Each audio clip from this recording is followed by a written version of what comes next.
welcome to Turn the Page, the official podcast of the Syosset Public Library.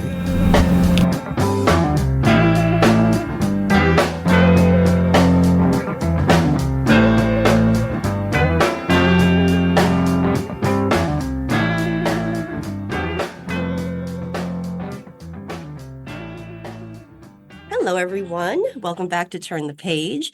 I'm your host today, Jen, and I am joined by an author of a truly impressive number of books who has been to this show before and who is here to speak about something in a sort of new vein from her previous work, and it is such a blast. I am so excited to introduce you to this author and this book, so welcome. Can I ask you to introduce yourself and your book, please?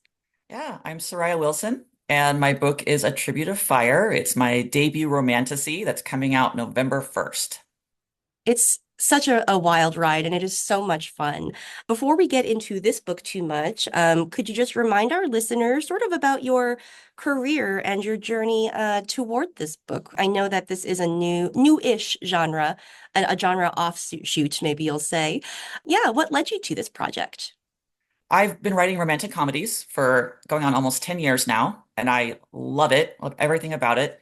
I've always enjoyed it, but whenever I would do an interview like this or a podcast like this, people would say, if you weren't writing romance, what would you be writing? And the answer was always fantasy, without a question, right? And I tell people I grew up in a house where my mom got like Harlequins by the truckload, those big boxes, subscriptions, and my dad loved fantasy. So that's kind of what I was primed on.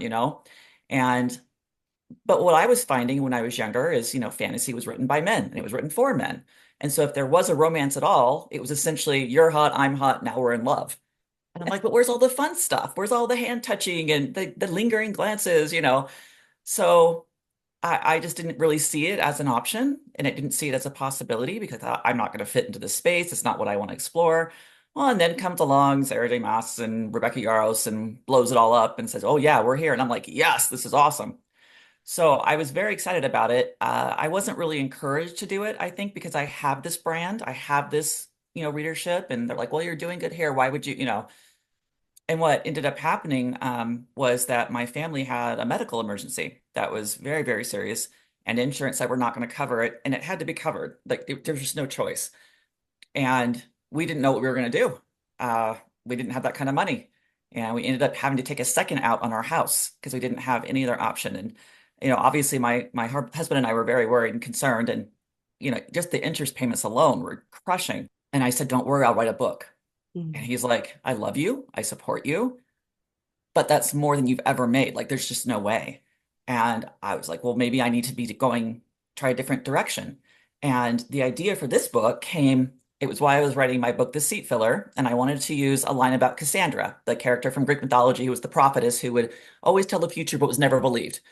But I wasn't sure I was using the reference correctly. So I looked it up on Wikipedia. And when I do that, I can't just read the one part. I have to read the whole entry. So that's what I did. And what happened to her? And what happened was there was a man after the Trojan War. She ran to the temple of Athena for sanctuary. And a man followed her there and he assaulted her. And Athena was furious and demanded retribution. And the Greeks said, well, men got to men. What do you want us to do? And as punishment, she blew the whole fleet off course, destroyed half of it, which is why we get the Odyssey, right? And then her and Poseidon got rid of this guy between the two of them.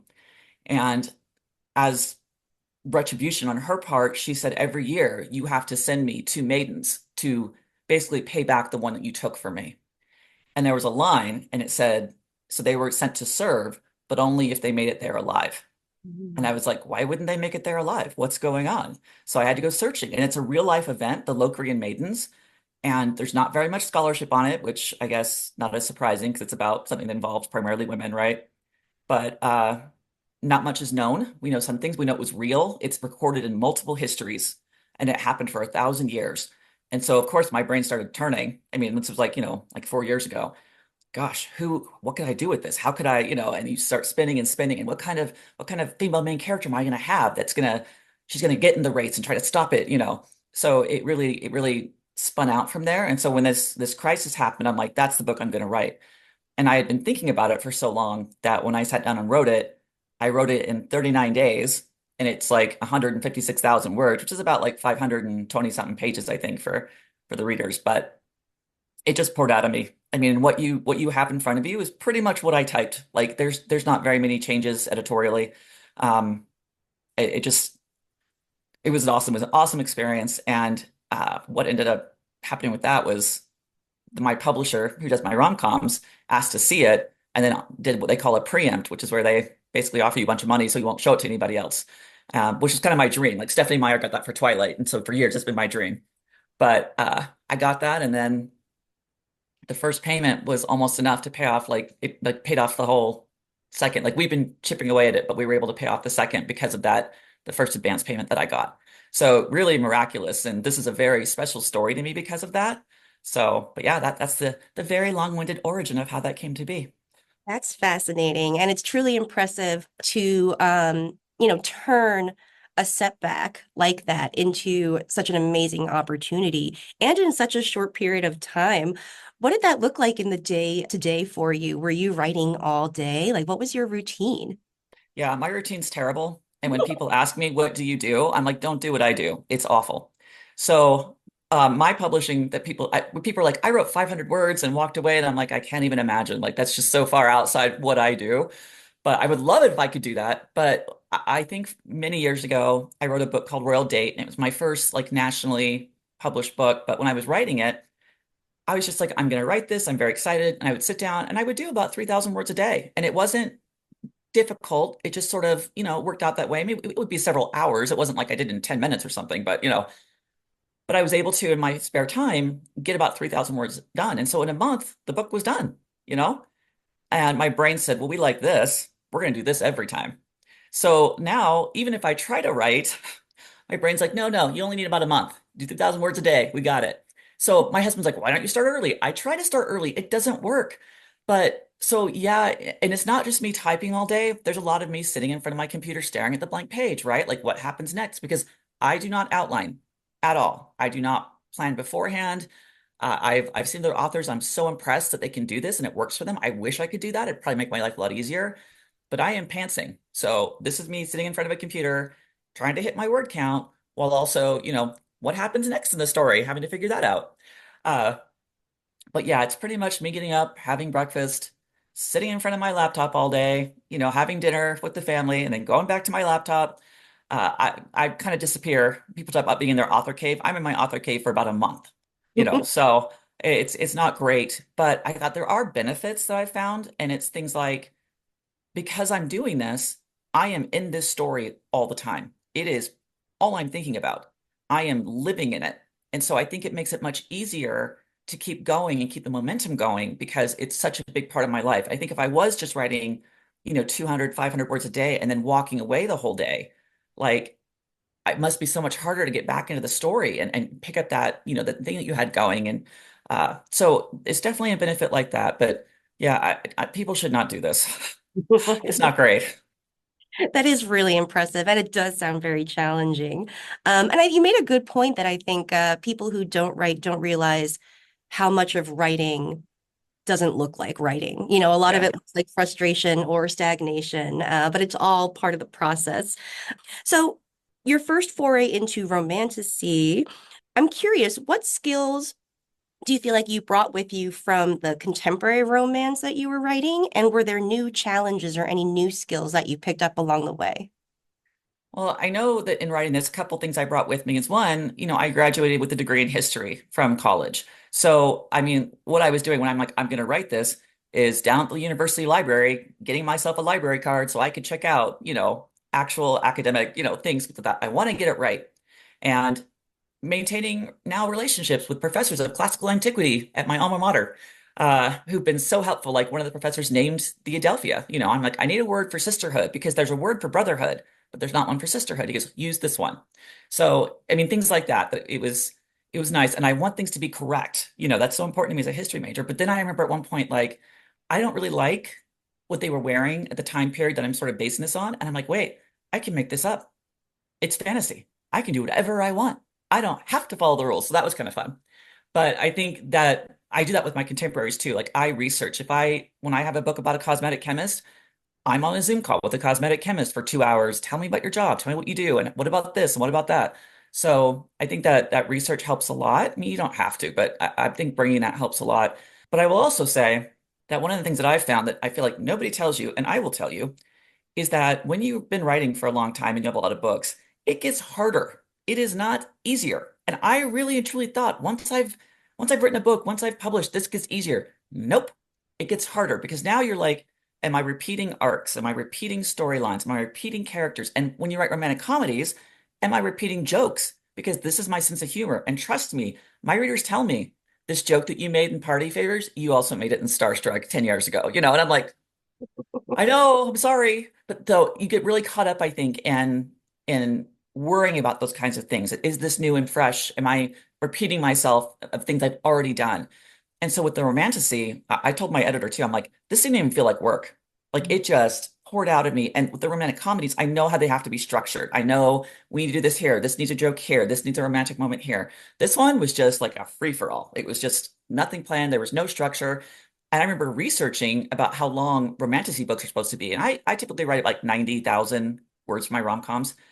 And they're like, it should be about 150,000. And I'm like, oh my gosh, I'm not gonna be able to do that. Like that's so much. And then I'm like, wait, yeah, I'm hitting that fine. And then book two, it's like 180,000 words now, and I'm like, that's much easier than I thought it would be because you are doing so much world building and things outside just the storyline and that you're not really doing as much in a contemporary because people know the world in a contemporary. So there were definite changes and things, but in some ways it was so much easier than what I had done in the past. Yes, that's so interesting. And I really did appreciate the world building and how, I want to say, efficient it is. Like for instance, the opening scene is really, well, first it's like a great hook, like it grabs you instantly, but it does a lot of world building while also doing character building for Leah, and just like establishing a lot of the other different supporting characters. Like it's a really great first scene. I was very interested by what preceded the first scene as well. The book is dedicated to Raylo friends. And I thought that was super interesting because I am a Raylo enthusiast myself. And I'm curious about like if that dynamic is what sort of pushed you into like an enemies to lovers type story. Well, I mean, I just love enemies to lovers to begin with. I'm like, you give it to me in a story, like I think I would hate it in real life. And I found I have a couple enemies to lovers in my contemporaries, and it's difficult to write in a contemporary. It should very much more be like rivals to lovers or, slightly annoyed with each other to lovers. Because I wrote one hypnotized by love, and people were angry with my female main character for still being mad about stuff. And I'm like, it's enemies. You understand she's supposed to be mad, right? Like, but they didn't like it. And I think so contemporary, I think the contemporary space in enemies to lovers feels very different. But you go into a romantasy and they can be stabbing each other and it's fine. I'm like, that's awesome. I am on board for that. So yeah, very much drove that. And then I thought Raylo was just such a like it was a big part of my life for a long time. Like even now I'm literally wearing a Raylo bracelet right now, like my daughter made me. So it's just something I love, and I've always enjoyed the dynamic of it of somebody who's bad and I just love everything about it. So with this one, yeah, it's very Raylo coded. And I think if you are a Raylo fan, you're going to see Easter eggs that other people will not. Because one of my editors is not a Star Wars fan at all. And so I said, did you see anything in there that felt odd to you or like stood out? And she's like, not at all. And I'm like, yes, that means it's seamless. So a Raylo fan will pick up on it and they'll be like, oh, wait, this is what they say to each other in Last Jedi, and they'll get it. But like other people are not gonna pick up on it at all. But yeah, I have really good friends who I've picked up through the fandom that, I adore. And so I thought this was kind of a fun way to let's bring that in and I like it. I mean, it's why he has the scar on his face, like it's all in there. Oh, great. Yeah, so let's get to our two protagonists, Leah and Jason. They are both like wonderful characters in and of themselves. Jason is just like so off the wall charming while also being infuriating, like instantaneously. It's very well done. And I'm curious, like, whose character came first to you? And then was the other character built in response? I don't know if that makes sense as a question, Yeah. but did the first character inform how you created the second? Well, I mean, because we just talked about it, I knew it would be Raylo coded, right? Yeah. So kind of they were both there from the beginning, but I would say Leah came first because, like I said, when I started thinking about this tribute race and why would she be running and why would she deliberately get herself chosen and coming up with those ideas. What kind of person would she be? And things like that she would go out and train and she would get ready because the women keep getting slaughtered. And she's like, well, I'm not going to be easy prey. I'm going to learn how to fight. So I thought she has to be a princess because who in that time period would have had access to resources and time to be able to do things like that? So yeah, very much when I came up with the idea for the story, she was first. And it was what is she like? What is she doing? And I thought, and one of her traits in the story is her very intense curiosity. She can't stand for curiousness not to be, fulfilled. And that was to help world build. Because if you have someone who's intently curious about everything, they're going to be asking questions. They're going to be explain this to me. And it's a way to explain things without the reader feeling like, oh, info dump, right? Like it's I'm going to work it in subtly because she's asking the question. So things like that I knew were going to happen and that she was going to be intensely loyal. She was going to be intensely protective because of what happens, when the tributes get chosen. But then, yeah, very much writing him in response to that he is a foil, but he is also a mirror, if that makes sense. That I think as the story goes on, you're going to see how similar they are, and it may not feel that way as much in the beginning, but that they are very similar people, which is why they both attract and repel at the same time. That the things that they like best about each other also annoys them the most about the other one. So, Which is like, I feel like how a lot of relationships between people who are very alike work. Like we tend to sort of criticize in others the things that are our own foibles, that we yeah. don't so much, and it makes us feel better. But I really love the dynamic because something I love to talk about while talking about romance is the tension and the maintenance of tension. And when you have one character who just like loves annoying the other, like it just generates so much of that for you. Yeah, and he does. And I will say, in talking about tension's very important to me. I mean, if anyone's read my books, I am a slow burn girl. Like, give that to me. I eat it up. I'm like, I don't want them to be getting together in the first chapter. Like, make me be dying for it, and it's my favorite thing ever. So I thought I wanted to have that, but I also, Charlie Holmberg writes fantasy, and she read an early copy of this to do a blurb for me. And she emailed me and she goes, I was very worried because I have them kiss right away. And she goes, I thought, how is she going to maintain the tension? Like, there's just no, Sariah just ruined it.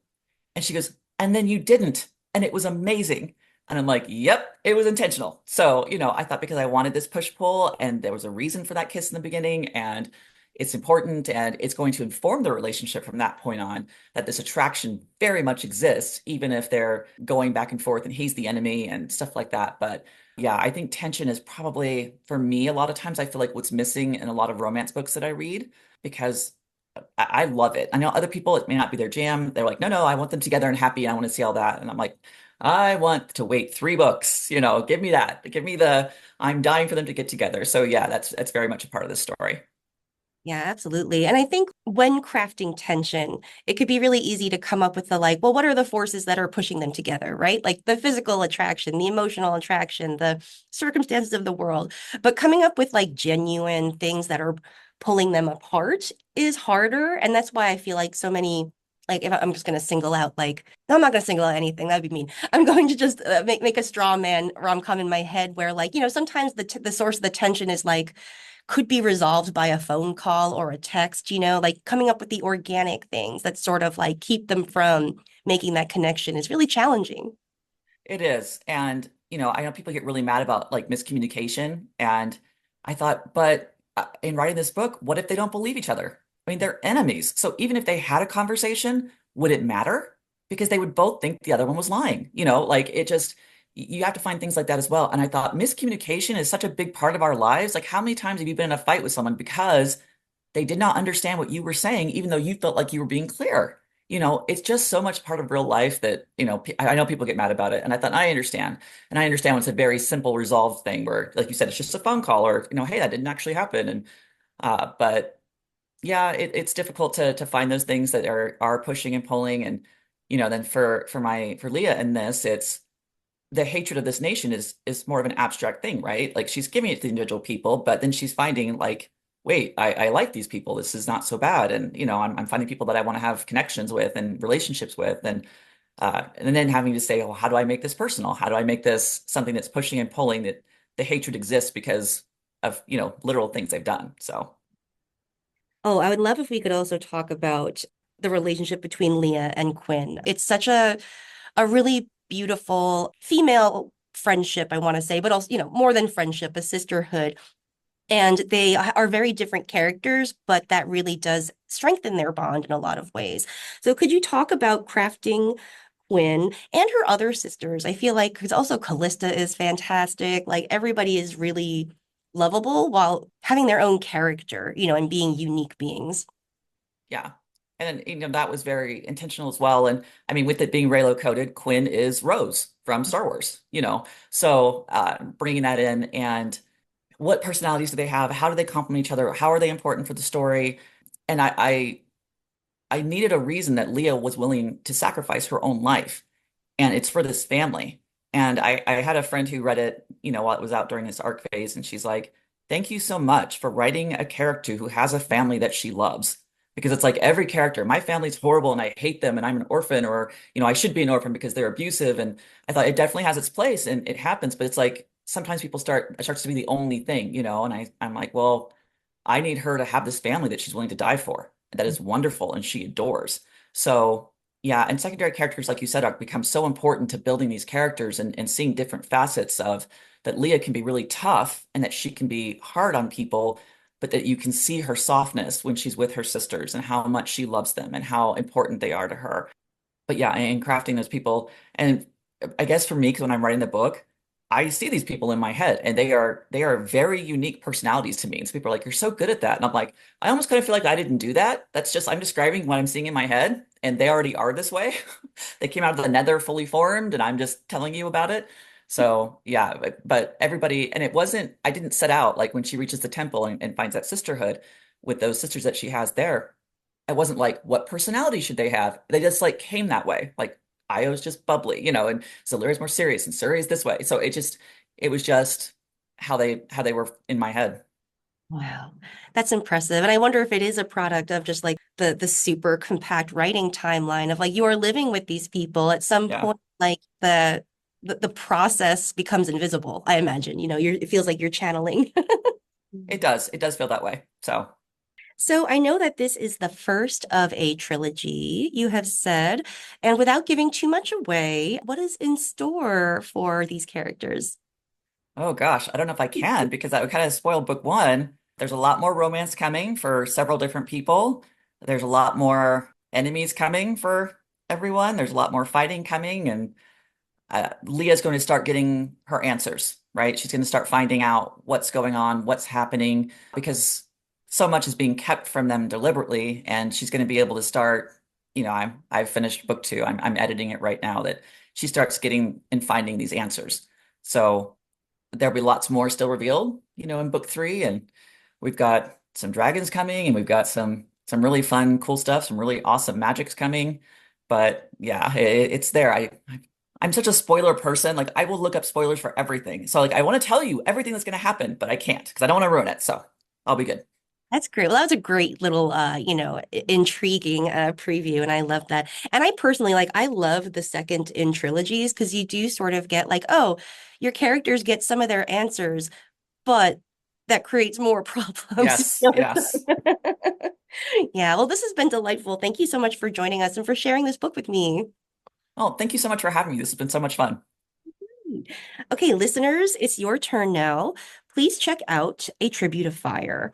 By the time that you hear this, it'll be out in the world. So head over to your favorite independent bookstore or library, wherever you like to go for those things.